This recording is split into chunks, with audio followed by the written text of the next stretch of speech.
Entonces vamos a hablar sobre el VIH. El VIH y bueno, ya llegar al final sobre la resistencia que hay a los medicamentos que precisamente se utilizan para combatir a este virus, ¿no? Y si hablamos como pues un poco de historia, pues se supone que si nosotros aprendemos de la historia, pues estaríamos condenados a no repetirla, pero parece ser que no aprendemos y seguimos repitiendo y repitiendo la historia, ¿no? Entonces a lo mejor ustedes son muy jóvenes y no les ha tocado vivir una pandemia más que la de COVID, pero pues todavía sigue la pandemia del VIH porque todavía está activo y es algo que aunque está controlado, pues hay muchas personas infectadas en ello, ¿no? Entonces, si hablamos un poco de historia, pues vemos que los primeros casos se empiezan a ver aproximadamente en 1981, cuando se ven algunas enfermedades que no están acostumbrados a presentarse en personas, como la neumocistis y como un sarcoma de Kaposi, que es un cáncer que no se presentaba o que estaban muy controlados, ¿no? En México, estos primeros casos se empiezan a ver en el 83, pero no es hasta los 1985 que el gobierno lo reconoce. No quería reconocer que ya existían algunos casos de esta enfermedad que todavía era desconocida, ¿no? Y pues ya saben, la discriminación, no había lugares donde atenderlos, en fin, ¿no? En 1983 también se toma la primera fotografía del virus, pero no es hasta el 86 que ya se reconoce como una partícula viral, como el VIH, después de que dos grupos de investigaciones muy fuertes llegan como a ese consenso de que no se le llame ni como un grupo dice ni como el otro grupo dice, ¿no? Entonces, se llega al consenso de llamarlo como el VIH. Y de ahí ha habido pasos agigantados al manejo de esta enfermedad, aunque ya se tiene estimaciones que tiene más de 100 años con nosotros, ¿no? Ya existen también muchos medicamentos, desde el 87 están aprobados por la FDA, que más adelantito vamos a hablar. Y pues, ¿cómo podemos combatir a cualquier enfermedad? En este caso el virus, pues conociéndolo, ¿no? Entonces ya se conoce la fisiopatología que tiene este virus, se sabe cómo es su respuesta inmunológica, se sabe cómo van los picos de la carga viral y en general se tienen clasificados en tres fases, ¿no? En tres estadios.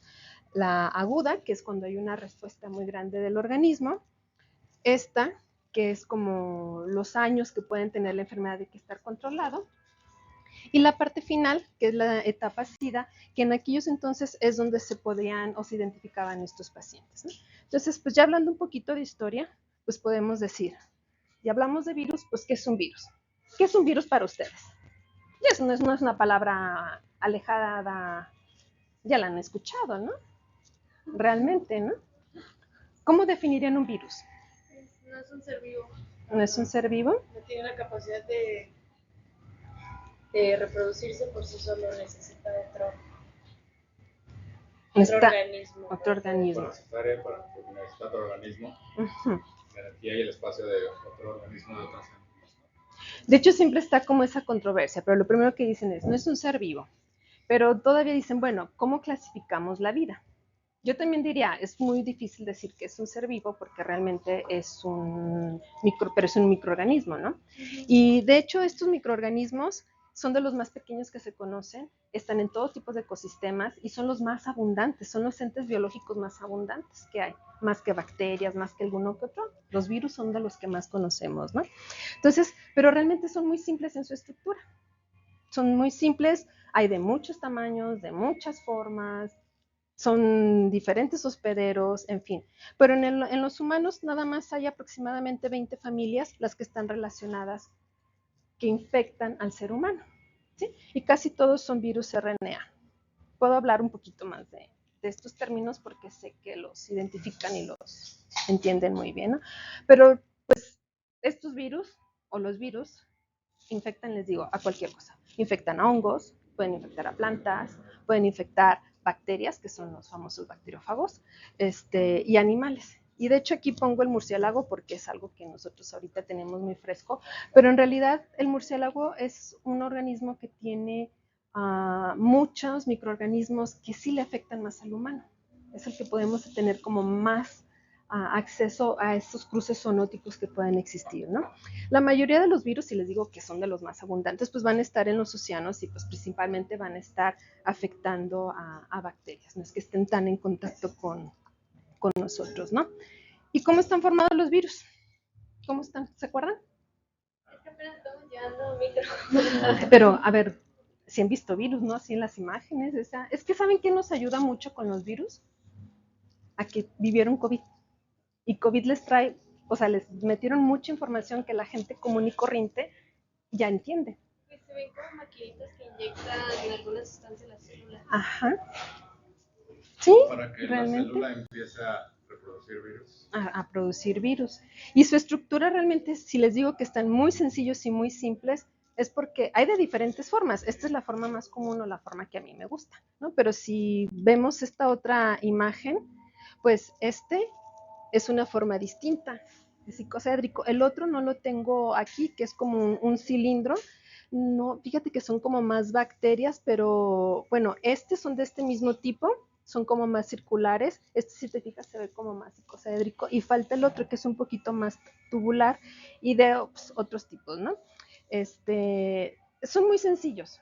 Únicamente tienen material genético y proteínas. Es todo lo que tienen estos virus. ¿Sí? Entonces, el material genético puede ser ADN o puede ser ARN. Este ADN o ARN está protegido por proteínas. Estas proteínas se les conoce como cápside. Estas proteínas sí son del virus. ¿Sí? Hay unos virus que tienen además otra estructura que se le conoce como una envoltura. Esta envoltura la toman de la célula que van a infectar. Ya no es tan propio de ellos, después la hacen de ellos para poder poner sus receptores que van a estar en la superficie. Pero toda esta estructura sí es de la célula que infecta. Y vamos a tener de dos tipos. Los que sí toman esta estructura, que son los virus que están envolviendo a lo que es el propio virus, y los que no toman esa estructura, que se les conoce como virus desnudos. Pero en general nada más están compuestos de material genético y proteínas. Es todo lo que tiene un virus, ¿no? Y el VIH, también han escuchado de VIH. Ustedes ya nacieron cuando existía el VIH. ¿Qué saben del VIH? No se examen, ¿eh? Ya están teniendo palomitas en su cajón. Inhabilita el sistema inmune. Ajá. Dejamos muy vulnerable a cualquier enfermedad. Nos deja muy vulnerables. De eso, por eso es inmunodeficiencia, ¿no? Porque está generando una deficiencia en el sistema inmune. El VIH es un tipo de virus que precisamente tiene una envoltura. Ya se conoce también toda la estructura del virus. A medida que nosotros lo conocemos, pues lo podemos combatir, ¿verdad? Es un virus que tiene como material genético RNA. Es muy importante, hay de muchos tipos, pero este virus tiene 2 cadenas de RNA. Y ahorita lo vamos a ver más adelante, pero esa es una de las implicaciones que tiene el por qué tampoco se puede controlar tan fácilmente. Como dijo su compañero, es el que ataca esas células que nos van a defender. Siempre que nos da una gripa, que nos da cualquier tipo de enfermedad y que nos van a hacer un análisis, salen los linfocitos altos. ¿Por qué? Porque son las primeras células que llegan a defender al organismo cuando sienten algo extraño. Entonces, él tiene una afinidad por llegar a unirse a ese tipo de células, ¿no? Entonces, tiene también en sus estructuras algunas enzimas, y una vez que entra la célula deshuésped, pues va a inducir o va a llevar una enfermedad crónica.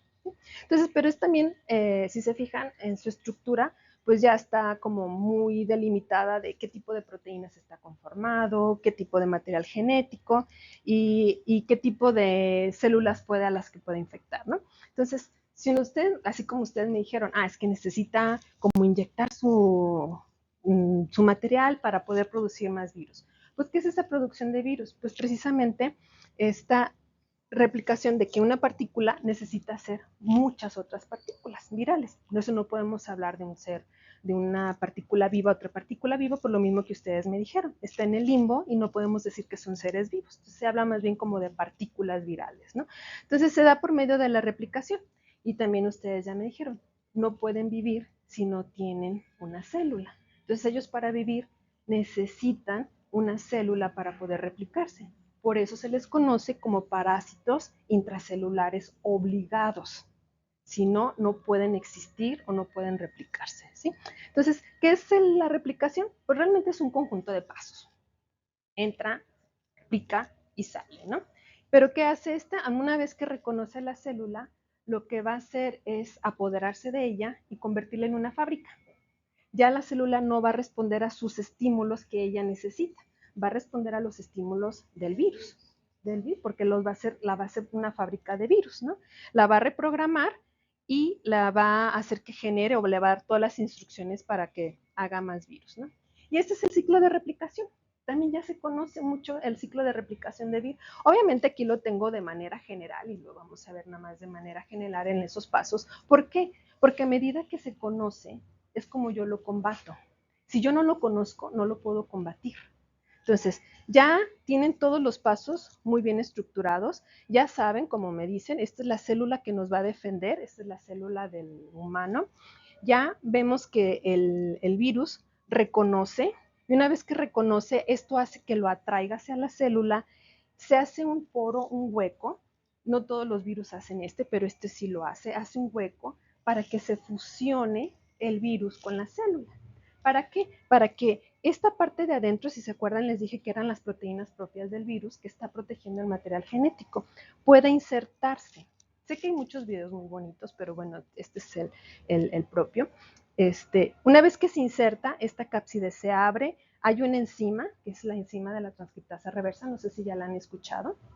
Esta enzima, su función es, el material genético del virus es RNA. ¿Qué necesito hacer? Necesito hacer DNA. ¿Por qué? Porque el humano tiene DNA. Entonces necesito que este DNA, este RNA, perdón, que es el material o la información genética del virus, la puedo transformar en DNA. Y para eso se utiliza esa enzima. Pero esa enzima es muy floja. Es tan floja y tan cuachalota que se le olvida revisar que no comete errores. Y comete errores a diestra y siniestra. ¿Sí? Entonces va pegando las bases y las va pegando mal. Y este virus y esta enzima no tiene ese sistema de corrección. Algunos virus RNA lo tienen, este no. Nosotros como humanos lo tenemos, aunque también producimos RNA, tenemos el sistema de corrección. Por eso no tenemos tantos cambios en nuestro material genético. Y la otra es que de estas dos cadenas se necesita hacer una. Entonces, agarra información de aquí, agarra información de acá y va brincando de un lado a otro para producir mi cadena. ¿Sí? ¿En dónde lo brinca? Donde la enzima quiera. No tiene un sitio específico. ¿Sí? Entonces, estos dos puntos y esta enzima es lo que hace que el virus sea tan variable. El virus que entra es muy diferente al virus que sale. Y todo gracias a este proceso. Y ahí en adelante, una vez que tiene el DNA, pues hay otras maquinaria que también tiene tanto la célula, porque ya utiliza, de aquí en adelante, utiliza mucha maquinaria de la célula, y las que tienen ellos, pues va y lleva su DNA. ¿Ahora dónde? Tampoco esto lo hacen muchos virus. Integra o hace que se meta la información genética del virus a la información genética de nosotros, de la célula. Va a cortar nuestros cromosomas y va a pegar la información genética. ¿En dónde? Donde quiera. No hay un sitio específico. Entonces, nuestro material genético, nuestro ADN, nuestro genoma, ya tiene la información del virus. Bueno, de la persona infectada, ya tiene esa información. Entonces, es muy difícil quitarla, ¿sí? Ya después de esto, pues tiene que también encontrar algunas condiciones necesarias para producir el RNA, que ustedes lo van a ver en sus clases de biología molecular, todo cómo se hace este proceso, es exactamente lo mismo, solamente que obtiene dos tipos diferentes de RNA. Uno, el que va a formar su material genético, y el otro, el que va a hacer sus proteínas. ¿Cuáles proteínas? Las que le van a ayudar para ensamblar una nueva partícula. Entonces, ya que hace todo esto, ya tiene sus proteínas nuevamente y su RNA. Recuerden que los virus les decía que era eso, RNA y proteínas. Entonces, va nuevamente a la superficie de la célula, toma parte de la membrana de la célula y sale. Y una vez que sale, aquí hay otra enzima, que es la proteasa, así como muchas proteasas que también nosotros hacemos, permite que madure el virus y este virus pueda infectar nuevamente otra célula. ¿Cuánto tiempo madura? Más o menos todo el ciclo se tiene estimado, bueno, esta parte de aquí puede quedarse latente hasta que encuentre algunas condiciones necesarias. Pero se puede calcular que aproximadamente en 52 horas, 54 horas, puede cubrir todo lo que sería el ciclo. Pero esta parte puede quedar ahí latente hasta que encuentre las condiciones y que diga me voy a replicar. No hay nada. Ahora, aquí se ve pues muy grande el virus comparado con las células. Si ustedes ven en dimensiones, son unos puntitos comparado al tamaño que es nuestra célula. Pero tampoco sale una sola partícula, salen muchas partículas. Y si yo no controlo que salgan muchas partículas, ¿qué hace? Se muere esta célula. Sí, por eso es también importante tenerla controlada. Ahora, ya conocen el ciclo de replicación. Y esto yo nomás se los dije a grandes pasos, pero los investigadores pues ya saben el ciclo de replicación. ¿Qué hacen? Pues buscan estos medicamentos que puedan bloquear que esto no se replique para que no se me mueran las células, ¿verdad? Entonces, ¿qué son los medicamentos? Pues precisamente son aquellos que van a impedir que el virus se reproduzca para generar nuevas células. Y ya en la actualidad hay de 5 grandes clases. Hay quienes mencionan 7, pero se pueden clasificar en 5, o yo los clasificaría en 5. Uno, que son los de la entrada, que precisamente va a evitar que el virus entre a la célula, como unos bloquean esto, que no reconozca el receptor, y otros bloquean que no se pueda hacer este poro que les mencionaba. ¿Sí? Esos antirretrovirales están disponibles en México. Los otros, que son los más nuevos, son precisamente los de la cápside. No va a permitir que la cápside o que estas proteínas que están aquí se desintegren. Y si no se desintegran, pues no pueden liberar material genético. Otros van a bloquear la enzima transcriptasa reversa de 2 formas distintas, otros bloquean la integrasa y otros van a bloquear la proteasa. ¿Dónde no tenemos medicamentos todavía? En esta parte. En esta parte todavía no hay medicamentos desarrollados y no he escuchado yo que estén desarrollando. Se fijan, casi todos tratan de bloquear que se integre la información genética del virus a nosotros. Si bloquean que se rompa la cápsula se puede quedar ahí por años sin que pase nada y se puede volver a abrir o ya mueren. Se mueren, ajá, mueren porque ya no puedes. Sí. Ya no, o sea, todavía no hay nada que pueda como revertir esa genética que se modifica. ¿De cuál? ¿De la integración de aquí? No. ¿Saben? El virus en sus extremos del gen, que también ya es conocido, tiene unos segmentos que se le conocen como LTR, es Long Terminal Repeat, pero nosotros los tenemos por los años de historia y de evolución. Entonces no es tan fácil que, pues pueden detectar la secuencia, pero pues te quitan de una célula y las otras 20,000 células que tienes. Sí, no. Y van a seguir desarrollándose, ¿no? Entonces, muchos quedan en latencia hasta que encuentran aquellos puntos que requieren, ¿no? Entonces, para eso es importante conocer esto, para ver que los medicamentos quieren eso, impedir que el virus se reproduzca y generen más virus. Eso es lo que nosotros siempre evitamos con el tratamiento, que generen más y más partículas virales. Ahora, pues bueno, antirretrovirales están desde hace muchos años. Me la voy a tratar de llevar un poquito más rápido. Están desde el 87, que fue un descubrimiento así azaroso. Realmente la acidobudina no se hizo pensando en el VIH, fue en otra enfermedad, la trataron aquí y vieron que funciona. Pero los primeros medicamentos, se fijan, el del 87 hasta el 91 sale el siguiente medicamento. Aquí todavía la ciencia va más lenta que ahorita que con COVID, ¿no? Pero este primer medicamento tenía baja potencia y una alta toxicidad.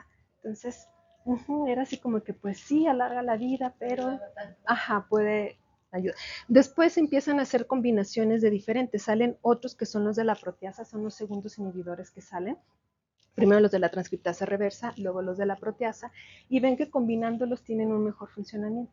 En fin, luego salen los inhibidores de entrada y finalmente salen los inhibidores de la integrasa, pero empiezan a hacer mezclas. Obviamente estos, aunque están más viejitos, los empiezan a modificar, les empiezan a aumentar la potencia y a disminuir la toxicidad. Y de hecho antes si tenían que tomar 2 tabletas 3 veces al día, ahora es 1 tableta al día. Entonces es más fácil que se acuerden y se la tomen, ¿no? Entonces en México tenemos disponibles todos estos primeros que están aquí. Los únicos que todavía no están aquí en México son los inhibidores de la cápside.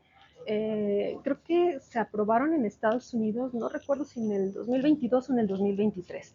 Y aquí en México apenas supe de un estudio que los estuvieron probando pero eran en pacientes todavía sanos. Entonces, no sé cuánto tarde todavía para que este sea aprobado. Pero ya está aprobado en Estados Unidos y no me acuerdo en qué países europeos también está aprobado los inhibidores de la cápside. Pero ahorita los que están usando mucho aquí son los inhibidores de integrasa. Han tenido muy buena respuesta. Pero pues vamos un poquito atrasado y actualmente ya no nada más es un medicamento o dos, se hacen una combinación de 3, 4, 5 medicamentos para poder controlarlo. Y si son en diferentes estadios de la replicación, pues tratar de bloquear en diferentes partes, ¿no? Entonces, ¿cuál es el objetivo de la terapia? Suprimir la carga viral. No te repliques, no te repliques, te tengo que mantener al mínimo y si acaso a que no te repliques, que ese sería como lo más importante. ¿Por qué? Porque se ha visto que cuando nosotros controlamos o con la terapia viral y se controla esta carga viral, la mortalidad disminuye. Y se ha visto que ha disminuido, por ejemplo, en Estados Unidos hasta el 60%. ¿Sí? De la mortalidad.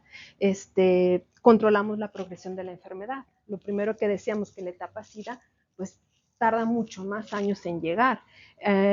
Obviamente la etapa SIDA, pues tiene muchas enfermedades oportunistas, que también hay una disminución de ellas. Permitimos que estas células que nos defienden traten de restaurarse y de replicar un poco más. ¿Sí? Y mejoramos obviamente la calidad de vida, porque pues persona se siente bien, tiene suficiente células que los defiendan, no se enferman tan fácil, entonces también se mejora la calidad de vida. Este esquema me gusta mucho porque a veces perdemos la inmensidad de cómo va avanzando la ciencia, pero al principio cuando veíamos que nada más se utilizaban 1 o 2 medicamentos, el pronóstico de vida era 8 años. Y ahorita, en la actualidad, todavía tiene, cuando todavía no estaban los inhibidores de la cápside, ya tienen hasta más de 60 años si ustedes llevan un tratamiento o se apegan bien a su medicamento. Entonces, realmente ya es una enfermedad que puede estar controlada. Tiene sus pros y sus contras, ¿sí? Pero ahorita el pronóstico de vida es más de 55 años, fácilmente, con esta enfermedad, ¿no? ¿Y a partir de qué momento te puedes enterar? O sea, ¿qué tanta carga viral debe haber en tu cuerpo para saber que tienes VIH? En cantidad, o sea, las pruebas de detección de carga viral están a partir de 50 copias por mililitro, perdón. Pero las pruebas de carga viral no las usan como pruebas diagnósticas. Para prueba diagnóstica tiene que ser 2 ELISAs positivos y un Western blot positivo. Y el Western blot tiene que tener ciertas cantidad de bandas para decir, eres positivo a la enfermedad. La pura carga viral por sí sola no puede ser. Puedes usarse como prueba de apoyo porque ¿qué tal si en ese momento tienes tú controlada tu carga viral porque no sé, tienes 3 o 4 meses de infección, tu carga viral está controlada por tu propio sistema inmune. Dices, eres negativo. Sí. Entonces, tu carga viral al principio es muy alta. Las primeras semanas es muy alta. Entra en tus anticuerpos y la baja. Pero al principio no detecta todos los anticuerpos con el ELISA. Y ahorita ya están como más reducidos, pero de todos modos siempre dejan como ese periodo de ventana que se le conoce. ¿Sí? Entonces tiene que ser 2 ELISAs que son de anticuerpos, eso sí es como de ley, y unas pruebas alternativas que puede ser la carga viral, pero casi siempre recomiendan el Western blot para que se pueda detectar como positivo. Y pues si me regresaría al primer esquema, pues ahí más o menos nos manejan el tiempo que nos da. ¿Sí? Entonces, pues el tratamiento, como les decía, nos ha ayudado a transformar la infección, de ser una infección mortal a ser una infección crónica y controlada. Pero pues no todo es tan bonito, ¿no? Como parece, este tratamiento falla y se puede deber a muchas cosas. Entonces, la falla se puede ver desde 3 puntos de vista, el virológico, el inmunológico y el clínico. Yo me voy a enfocar en el virológico, porque todos los demás, o esto es lo que el médico dice, ¿sabes qué? Tengo estos parámetros, tengo estos resultados, no te está sirviendo tu tratamiento, tu medicamento, ¿sí? Entonces, cuando yo empiezo a detectar, lo que usted me preguntaba hace un momento, cuando yo empiezo a detectar en el paciente la carga viral o copias o partículas virales por mililitro, se lo hago al mes y sigo detectando o aumentan, entonces ya digo, ya tiene una falla. Tengo que ver por qué está fallando. ¿Sí? Entonces, la falla virológica, de acuerdo a la guía de manejo antirretroviral del IMSS, la otra de la Secretaría de Salud, pues es la habilidad que tiene, o esta resistencia a los medicamentos, es la habilidad que tiene el VIH de seguirse replicando aun cuando esté tomando el medicamento, ¿no? Es como un poco lógico, ¿no? Que suceda esto, ¿no? Ajá, o sea, se sigue replicando a pesar de que se estén tomando los antirretrovirales. Y son 3 factores. Uno, por el paciente. Otro, por el propio medicamento. Y finalmente, los que son o los que les podemos atribuir al virus. Los 3 están relacionados, pero el primero, y díganme, a ver quién no lo ha hecho, que le dan un tratamiento para la gripa o para lo que sea, se sienten bien y ya no lo quieren tomar. Pues, es malo porque en el caso del virus solamente entrena al virus a defenderse, ¿no? Ante ese medicamento, entonces después requieres uno más. El virus, la bacteria, lo que sea. Cualquier, crean resistencia, ¿sí? Entonces, esto no es la excepción. Si a ustedes les dicen que tienes que tomar el medicamento a las 9 de la noche y ay, me da flojera y no me lo tomo, ay, mañana sí, llega un momento que ese medicamento no te va a servir. Y nos está pasando con los antibióticos también, ¿sí? Que se están generando esas resistencias. Entonces, el principal factor, aunque no lo crean, es esa falta de apego que nosotros tenemos al tratamiento. Los otros 4 que vienen aquí, pues tiene que ver pues, con el medicamento en sí, ¿no? Algunos efectos de absorción, las interacciones, si el médico no se fija qué te estás tomando, si no están interactuando bien los diferentes medicamentos, etcétera, etcétera. Y finalmente, lo que tiene que ver con el virus, pues es precisamente, que les digo que todos están relacionados, pues esa resistencia a los medicamentos. ¿Por qué creen que se da esta resistencia a los medicamentos? ¿Qué estará haciendo el virus? Luchando contra pues por lo mismo de que si no te lo tomas en cierto momento, el virus o la bacteria agarra resistencia y entonces ya sabe cómo defenderse y se replica y ya... ¿Y cómo agarrará esa resistencia? ¿Qué hará él para transformarse? La bacteria es un poquito más compleja porque tiene organelos, a diferencia del virus. Se une al medicamento. Se une al medicamento, más bien no se une al medicamento. Porque si se uniera lo bloqueaba. Pues algo que ustedes conocen mucho, ¿no? Las mutaciones. Sí, porque ya lo habían mencionado hace un momento. Es que el virus muta, es que el virus muta. Y este término de mutación realmente nos lo hicieron llegar mucho también en COVID. Ya cambió, ya es el Omicron, ya cambió, ya es no sé qué, porque el virus mutó. Entonces le digo que muchos términos nos ayudaron a que la población en general también entendiera un poquito más, ¿no? Entonces, ¿cuáles son los factores que van a estar involucrados para que se dé esta resistencia? Todos están entre ellos, pero el más común, o lo que nos va a llevar a esto, es la mutación. Uno, es que el virus, yo les di el ciclo de replicación y nomás les puse una, pero realmente no saca una partícula, una célula, saca miles, billones de partículas, ¿sí? Y si no lo controlo y se siguen dando mutaciones, al final del día yo puedo recambiar la población del paciente el 50%. Pueden ser virus muy diferentes entre el mismo paciente, perdón, ¿sí? La otra es, acuérdense de la transcriptasa reversa, que es bien cuachalota, ¿sí? Entonces, cada ciclo de replicación, cada ciclo está metiendo al menos una mutación. Al menos una mutación. No la perdona, ¿eh? No la perdonan. Siempre pone una mutación. La recombinación. ¿Entendieron el factor de recombinación? Que les digo que brincaba de uno a otro para sacar un promedio de una en el momento del ciclo. No todos los virus lo hacen. Y de hecho, en nuestro organismo, uno que sí hace recombinación es la meiosis. ¿Y qué nos da la meiosis? Variabilidad genética. ¿Sí? Entonces, el virus también tiene recombinación. Y esta recombinación hace, y como les digo, estos brincos que da entre una célula, entre una RNA y otro, no siempre son en el mismo sentido, pues también hace que, si hay mutaciones anteriores, también las mezcla. La supresión incompleta, porque no se puede suprimir la carga viral, pues hace que se siga replicando, ¿no? Y pues bueno, las mutaciones ya las vimos, que son estos errores de copiado, cuando se está transcribiendo nuestro RNA y que no se pueden llegar a corregir. Y es una copia que se está haciendo muy rápido. Y realmente no es que las mutaciones todas nos van a afectar y nos van a generar resistencia. De hecho, las mutaciones son al azar, pueden ser en cualquier parte del genoma, ¿sí? Algunas nomás van a cambiar el aspecto del virus, otras van a hacer que ese virus no sobreviva. Otras, si se acuerdan de cuando COVID también, nos decían, es que este virus salió más infeccioso, o es más lento y no infecta, o a pesar de que infecta, no enferma tanto, ¿Por qué? Porque eso hacen las mutaciones. Hay unos que sí les favorecen y hay otros que no les favorecen.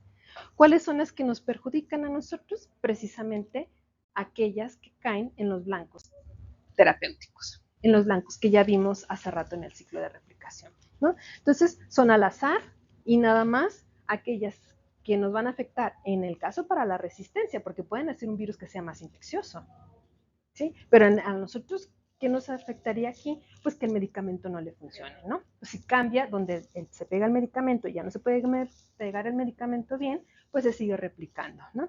Entonces, ya se conocen, de hecho, desde mucho tiempo, ya tiene más de 20 años que salen las mutaciones y se sabe cuáles son las que están generando resistencia. Ahorita las vemos, ya están los patrones definidos. Y para identificarlas, pues existen varios o dos pruebas principalmente, las del genotipo y las del fenotipo, que me imagino que también están como muy relacionados con esos términos ustedes, ¿no?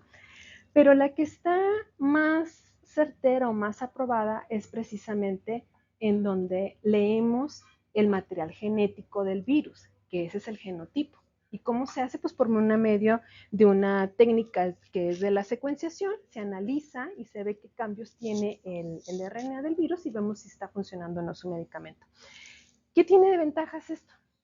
Que yo a cada paciente le puedo decir, este es el medicamento que te funciona a ti, y el que te funciona a ti a lo mejor no le funciona a él. Entonces se hace personalizado ya, porque obtuve el promedio de los virus que están circulando, ¿sí?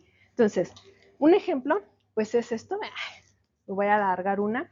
Este es un medicamento en donde ya sabemos que estos son los cambios que le van a afectar, que va a cambiar mi proteína y va a hacer que no se pegue el medicamento, ¿sí? Hay algunos medicamentos que necesitan muchas mutaciones. Se les conoce como de medicamentos de alta barrera genética. Y hay otros medicamentos que con una o dos mutaciones el medicamento ya no sirve. Se les conoce como de baja resistencia, de baja barrera, perdón. ¿Sí? Entonces, este es el ejemplo de un inhibidor de proteasa. Se fijan, hay unas que están más en negritas que otras. Esas se les conoce como mutaciones mayores, que son las que pueden generar, si están todas estas presentes, van a generar resistencia. El número es la posición que va a estar en el genoma. ¿Sí? Entonces va a decir, en el codón 47 debe de haber una I. Y se cambia por una B, no te va a hacer el medicamento. Si cambia por otra, no hay problema. Pero si cambia por cualquiera de estas que están en esta posición, ya no me va a servir el medicamento. Entonces ya están identificadas cuál debe de estar o cuál es la que está en el tipo silvestre, en la posición y cuáles son las que afecten si llegara a cambiar. Si aquí tuviera yo una M, no le afecta. Nada más afectaría la V. ¿Sí? Entonces, ya hay logaritmos, porque hacerlos manualmente es como muy complicado, entonces se mete la secuencia, hace el análisis de cuáles son las combinaciones, saca un porcentaje y te dice, este medicamento tiene resistencia alta, resistencia media o resistencia baja, que utilizan esos tres puntos, ¿no? ¿Y por qué es importante conocer? ¿Por qué creen ustedes que sería importante conocer todos estos patrones que nos dan? Para saber específicamente dónde es que nos está afectando, ¿no? Y poder buscar una alternativa. Y dar, como les decía, a lo mejor medicamento. Y también porque yo necesito, recuerden que si el virus se sigue replicando, aun cuando esté tomando el medicamento, ¿qué va a generar? Deterioro de la salud, porque va a seguir generando mutaciones, se va a seguir replicando y ya no le va a servir el medicamento. Entonces, por eso es importante conocer qué mutaciones tiene, porque yo necesito disminuir o el paciente al final, esta mutación que tiene, decir, ya no te sirve el medicamento A, pero si se sigue replicando, aún con ese medicamento, al final no le va a servir el A y el B porque tienen mutaciones cruzadas o resistencias cruzadas. Y si el paciente nada más tiene, o los tratamientos nada más existen 10, ya no le sirven 2 o 3. Entonces se está limitando él. Ajá. Entonces yo quisiera vivir 55, 60 años más, pero si yo voy perdiendo estas opciones de medicamento, eso se va a ir reduciendo. Por eso es importante también ir viendo qué son las mutaciones que vamos teniendo. Genera resistencia cruzada. Obviamente, lo que también trata el tratamiento, y lo vamos a ver más adelante, es que si yo controlo los virus que están circulando en sangre del paciente, yo voy a controlar que no se infecten más personas, porque no hay una carga viral grande, entonces las nuevas infecciones disminuyen a medida que yo controlo. Que eso era lo que quería parte de la UNAIDS o de la UNOSIDA, que no se logró en tiempo. Tuvieron con la pandemia y todo se tuvo que alargar más, ¿no? Si la mayoría de los pacientes, decían ellos que el 90% tenía que tener tratamiento para que el 90% tuviera controlado, yo iba a disminuir. Ellos pensaban que en el 2030 se iba a poder erradicar de esa forma la enfermedad. Pues no han llegado a ese punto. Entonces, esa es una. Disminuyo que se infecten nuevas personas, y la otra, que si no lo tengo controlado, yo ya voy a transmitir una cepa que ya tiene resistencia a los medicamentos. Entonces le puedo limitar las opciones a otra persona, a la población en general, ¿no? ¿Sí? Entonces, ¿se conocen en México las resistencias? No crean que las voy a explicar, nomás pues sí, es algo que se ha estado trabajando desde hace muchos años. Hay 3 grupos fuertes en México que están viendo lo de la resistencia. En la Ciudad de México está uno, en Monterrey está otro, y aquí en Guadalajara hay otro, ¿no? De los primeros que trabajaron en resistencia fue precisamente aquí en Guadalajara, pero los otros grupos se han fortalecido mucho, ¿no? Entonces, esta gráfica me gusta mucho porque la primera barrita son las mutaciones y la segunda barrita es la resistencia. Entonces, por ejemplo, en este tipo de medicamentos tengo muchas mutaciones, pero no quiere decir que todas esas, tengo muy poca resistencia. Y hay en otras que, por ejemplo, en este o en estos, que puedo tener mucha resistencia y pocas mutaciones. Entonces, es parte de la vigilancia que se hace, ver cuántas mutaciones tienen, a qué se puede dar resistencia. Cuando combino medicamentos, también veo cómo necesito muchas más mutaciones para generar poca resistencia, ¿sí? Y bueno, esta también vamos vigilando o vamos siguiendo de cerca los diferentes antirretrovirales que hay, más o menos para ir viendo qué porcentaje de resistencia. Esos son en pacientes que ya han llevado tratamiento, ¿sí? Porque los pacientes que nunca han llevado tratamiento, sus porcentajes son mucho más bajos. Sí existe, pero son mucho más bajos. Y esta es algo que también me gusta. La parte de arriba, estas dos son de los inhibidores de la transcriptasa reversa, estos son los no análogos y los análogos, y estos son los inhibidores de proteasa. Aquí todavía no tenemos esta vigilancia en los inhibidores de la integrasa, apenas vamos a iniciar o se reactivó este año, para ya ahora ser también inhibidores de la integrasa, pero vemos por años, vamos vigilando y vamos viendo cómo va cambiando el panorama. Desde el 2000 más o menos se tiene, aquí tiene 2002, 2003, y vemos como a veces hay loops que en algunos años, algunos generan más resistencia y tendremos que ir viendo por qué. ¿Qué está pasando en la población? Que estamos viendo esa resistencia, ¿no? Pero es nada más como un seguimiento general de cómo se va transformando la población. Mira, aquí tenemos como 2 campanitas, en este sí se ve como muy bien definida una de ellas. En fin, es parte de la vigilancia que se hace. Aquí ya es resistencia, ya no más son mutaciones. Ahora sí es a qué tenemos en México, ¿no? Y bueno, ¿cuáles son las consecuencias de tener esta resistencia a los medicamentos? Pues una, que ya lo mencioné hace rato y que he sido así como muy enfática, yo necesito que se suprima la carga viral, ¿sí? Que no haya esos virus nuevamente replicándose, porque si lo hacen en presencia del medicamento va a favorecer que se generen mutaciones para esos medicamentos, ya no van a ser tan al azar, porque hay una presión, ¿sí? La segunda es que estas mutaciones son de por vida. Entonces, ¿por qué serían de por vida? Porque los integra. Este virus integra su información genética en la célula de nosotros. Entonces, al momento se controla, pero va a llegar un momento en que se descontrola esa célula y vamos a obtener nuevamente. Entonces, ya se quedan ahí. Pueden aparecer condiciones necesarias y las van a tener, ¿sí? Entonces, por eso es importante tenerlas controladas. La transmisión que hablamos hace un rato, tener esta vigilancia de ver por qué hay ciertos loops o por qué empiezan a predominar ciertas mutaciones para tratar de controlarlas y disminuir las infecciones y la morbilidad que hay con ellas, ¿no? La morbilidad quiere decir la cantidad de pacientes que podemos tener infectados y también las consecuencias que pueden tener ellos. Entonces, Para mí estas son como las principales consecuencias si no controlamos bien lo que sería esta resistencia a los microorganismos. Y bueno, como todo, pues ya se ha relajado, se fijan, a veces se quieren tomar medicamento, a veces no, ya estamos acostumbrados, ya no es algo que nos asuste mucho, entonces ya se sabe que hay mucho. Entonces, si no se cumplen, vamos a tener problemas y ya se están viendo, de hecho hubo un aumento en las infecciones en años pasados. Tendremos que evaluar el patrón o la ausencia de este para ver la historial del tratamiento del paciente.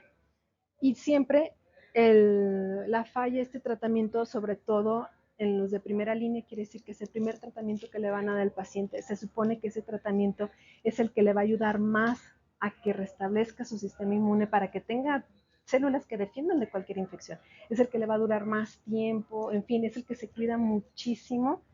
Entonces, cuando tienen falla el tratamiento, pues se recomienda que también se haga un examen de porque normalmente si están tomando 4 o 5, a veces nomás está fallando 1 o 2, y ver si se pueden rescatar el resto para que podamos tener esa ventaja de tener más medicamentos durante más tiempo, ¿no? Y pues bueno, estos son los algoritmos que están, les digo que ya hay muchas herramientas en internet, a mí me gustan estos para poder tener los análisis de resistencia, que se puede usar o las secuencias o las mutaciones. Y pues por mi parte es todo. Muchísimas gracias. Ay, qué lindo, qué bueno que me lo pusieron. No sé si tengan